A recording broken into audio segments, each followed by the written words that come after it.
ناس كتير الفترة دي بتسألني يا مستر عاوز أعرف إيه هي شروط تقسيم ثانوية عامة. خلاص في ناس خدت القرار وبدأت إن هي تفكر إن أنا هقسم ثانوية عامة، في ناس خلاص قررت إيه هي المواد اللي هتاخدها السنة دي والمواد اللي هتاخدها السنة الجاية. والفيديو ده مخصوص للناس اللي هي خلاص خدت القرار ما بتفكرش، لأن اللي خد القرار هو ركن المواد دي وبدأ يركز على المواد اللي معاه، بس هم خايفين دلوقتي وبيبدأوا يسألوا يا مستر في شروط معينة أو خطوات معينة لازم أعملها علشان أقسم السنة، فأنا هديك كام نصيحة هقولها لك علشان ايه انا عملت كده وهقولهم لك. خلاص مبدئيا كده اهم نصيحة بقولها لك، ركز بقى في المواد اللي معاك دي علشان تجيب فيهم مجموع كويس علشان تخش السنة الجاية ان شاء الله وانت ايه واقف كده على رجلك، وان شاء الله تجيب المجموع اللي انت نفسك فيه.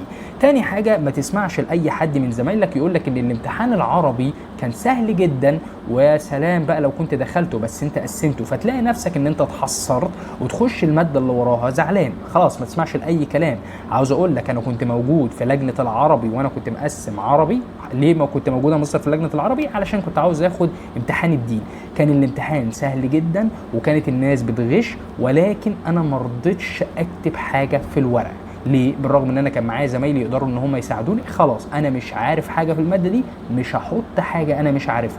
يبقى خلاص انت اجلت حاجه، ما تسمعش الماده دي جت سهله صعبه خلاص. طيب ايه هي يا مستر خطوات التقسيم؟ كل اللي عليك ان انت مش هتروح الماده دي، ولو لا قدر الله وليكن رحت مثلا العربي علشان تمتحن حاجه بعد العربي، ما اعرفش والله الجدول بتاعكم فيه حاجه بعد العربي ولا لا، وليكن يعني ما تحطش ايدك في الورق. طب ما فيش حاجه يا مستر يوم العربي، يبقى ما تروحش الامتحان خالص. بس كده هتلاقي اسمك نازل اصلا ان انت شايل ماده العربي دي. طب ايه يا مستر روح دور تاني؟ لا ما تروحش دور تاني، لانك انت لو رحت دور تاني لو قفلت الماده هتاخد نص الدرجه، واي حد يقول لك كلام غير ده يبقى هو بيكذب عليك.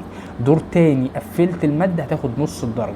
ان شاء الله السنه الجايه عادي جدا هتروح مدرستك، هيبقى ليك مش عارف حضور، مفيش اي مشكله. بيبقى في حاجه اسمها استماره، هتعمل استماره في الماده دي، وكان على ايامي بدفع غرامه 50 جنيه، فلو زادت مثلا هتبقى 100 جنيه وبس كده. هتخش في لجنه عادي جدا.